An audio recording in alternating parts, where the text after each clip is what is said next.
trust, transparency, and the legacy of Professor Mahmoud Yakubu, who senior by the end of this year is coming to an end as INEC chairman. At the heart of the allegation is a senior INEC official whose name was mentioned prominently in that report, who is said to be in the grooming as a possible successor to Professor Yakubu. Sources are suggesting he has played a central role in controversial electoral operations in recent years. INEC has yet to respond formally to the reports and allegations, heavy allegations that are made in that report, which could taint integrity of the elections of 2027 that is not even conducted yet. But critics are warning that even the perception of such a plot risks deepening public mistrust in Nigeria's electoral system, with preparations already underway for 2027. The story raises important questions about the credibility of future elections and the broader health of Nigeria's democracy. Let's get someone who also understands how this plays out. He's the Chancellor of the Athena Center for Leadership here in Abuja and a former Minister of Aviation. Mr. Osita Chidoka is live for us here in Abuja studio. Thanks so much indeed for joining us. Thank you, Sean. You must have read that story. Yes, I did. How concerning. If this is true, and there are layers upon layers of, and as journalists, when there are reports indicating insider information, there are a lot of things that insiders who could tell you that could then make the story that you publish as an outlet. But what was the biggest worry for you in that sort of story? The biggest worry is the appointment of chairman of INEC. That's the big elephant in the room, in my view. Because the president has powers to appoint the INEC chairman and the INEC commissioners. But the law kind of created a pathway for him. So he first goes to the National Council of States and seeks their advice. Their opinion is advisory. So he seeks their advice. Then he makes the nomination. Then he goes to the Senate. As the Senate clears, then he becomes chairman. So at the point where the president takes it to the National Council of State, it's at the point when I think it goes public. It allows the public to do a referendum on the characters appointed.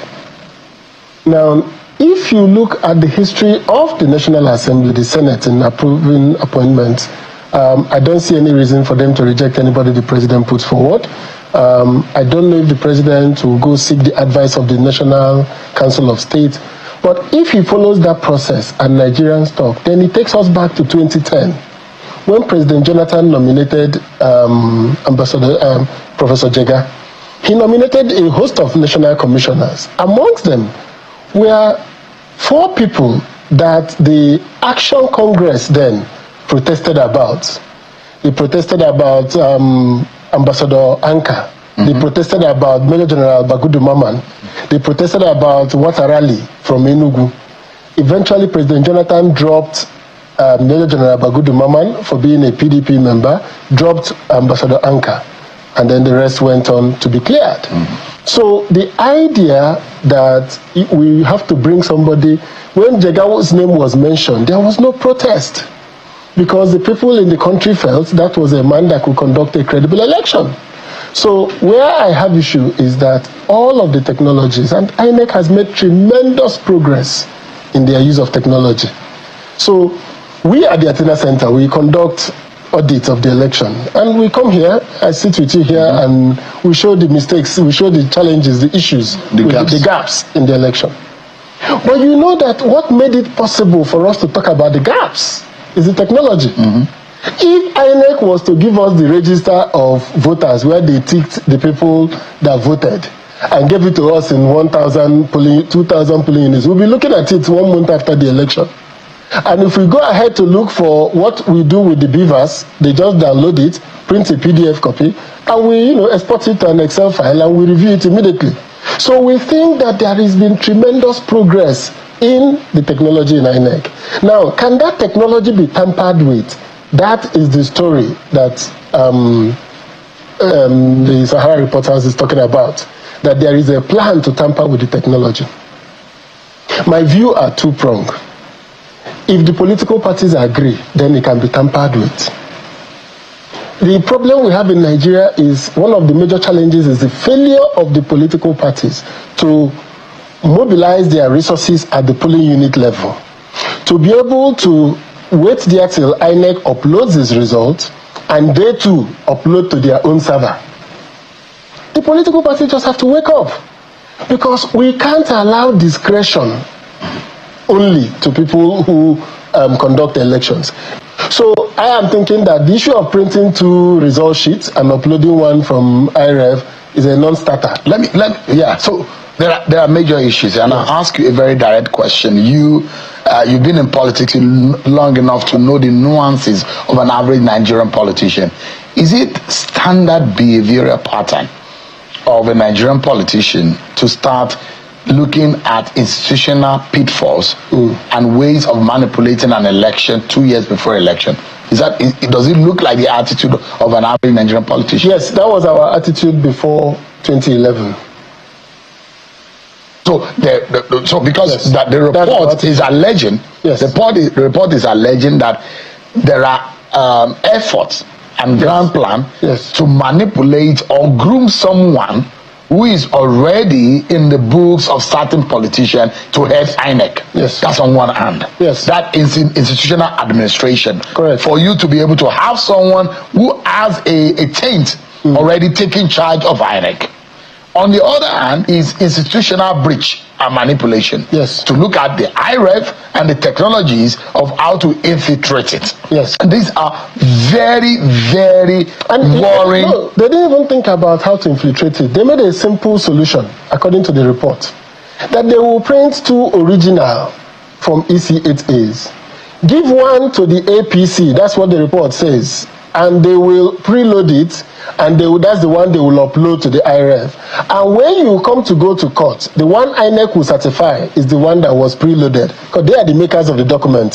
So they won't certify the one that happened in the field. You get my point? So I am saying, where will the political parties be?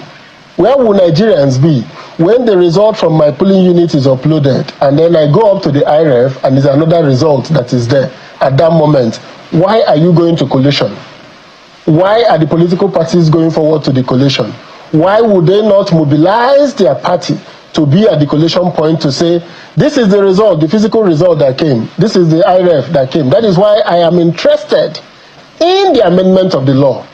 Because it is the INEC guideline that says to the collation officer. If you remember when we used to do it on the states, I would say the result was tampered with by the electoral officer, by the PO. And when he got to the collation center, the collation center officer accepted it. Instead of saying, hold on a minute, where is the BVAS? How many people were accredited in the BVAS? 30. How many total of results is here? 60. That is cancellation immediately. Automatic cancellation. And let me tell you the good news. In 80% of the polling units we reviewed, here on your screen, the results were correct. The people did not tamper. It's only about 20% of the evil ones in INEC, those people that do this damage. They're about 10 to 15%, sometimes 20 in some states. The results are tampered with, and it alters the results. So that is why I'm saying that the 80% of the people, most times, will not agree because they don't want their name tainted. Now that we started the naming and shaming from the Athena Center, I saw them in Edo, some refusing to sign their name, say they will publish my name, because they don't want their names published.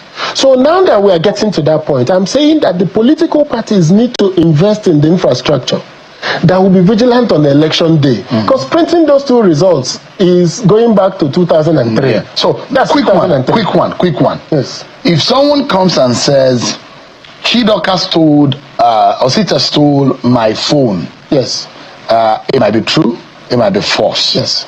If you add your name in that line, what would you do?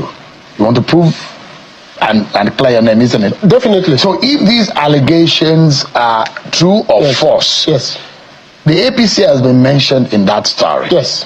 The story might all be false and it might be true because it's based on insider. That means people in INEC who are now saying they are privy to an agenda against the election of 2027. Yes. Now, INEC becomes culpable. Yes. And the APC. Yes. His name is being dragged into it. Albeit, even the institution of the APC officially may not be aware. It might just be some people. So, what do you think these two institutions should be doing to clear their name? First of all, I know that the president will not appoint the man as INEC chairman. The man being mentioned, The man right? being mentioned. Okay. That's a no-no. So Why do you think so? That he should not even go there because it's already tainted. This is what you're saying. Yeah. If under normal circumstances. So that man's name, and intentionally, we try not to dwell on the man's name. Ultimately, if he was in charge of election infrastructure, then he should move to another department. Because he's in charge of election operations before election, HR and all of that. Whatever, he should go to another place because already the real infrastructure for election is not technology. It is the integrity of the process. It is the people. Because if you lose public trust, then the election is tainted. Then you will continue to carry within you a burden of a tainted election. Even though many people say they will not mind in Nigeria. But I think that what we have done at the Athena Center, and we're doing it on October 6th, we're having a dialogue on INEC. We're reviewing the technologies of 2015 to 2025. So far we've done 3 pre-event workshops, 2. Now, tomorrow is the 3rd one. And we've listened to the political parties. We've listened to the National Assembly where they are on the process of amending the law. Tomorrow we'll listen to the civil societies. And then on the 6th, we'll bring out our report showing the INEC technologies, how they have worked, where they have gone wrong, and what can be done to fix that challenge. So we're not going to call and just say this is the problem. So, like I said, in 80% of the cases resulting from EC8A, EC8B was correct. They moved it along. But in 20%, in many states, in Imo State, it was 3 local governments. In Kogi, it was 3 local governments. These 3 local governments were used to upturn the results generally or inflate the figures. So we're saying, what can we do to stop this small percentage that is used to alter election results? That's where we are, and it's of the law. And I think that what will make election of 2027 a very important election and a defining election is if it continues the progress that have been made so far and deepens it. Because when President Jonathan was confronted with the people who were said to be card-carrying members of party, people who were tainted, he removed them. He withdrew the nomination. The major point, there is nobody that is good enough for us to trust him with our lives and give him the discretion to determine our future. It is a collective responsibility. And I keep insisting, political parties in Nigeria have insisted on having ward ESCO, local government ESCO and state ESCO. But the challenge is that their business, the work they do, elections, are done at the polling units, not at the ward. So if the political parties can frame up their presence in the polling unit and are able to collect their results with their own pin copies of the results already attached, put together, ready to show before the collation starts at the World Collation Center, I can assure you that there is very little anybody can do, except, which is the big fear, and this is important, Sean, I want you to look at this. That's the big fear. The big fear is that we may then say, people have been criticizing this technology. The big fear is that people will say, these technologies are causing us problem. Let's go back to manual process. And going back to that manual process will mean that you can then sit in Abuja and announce a result because there is no more process of tracking what is going on.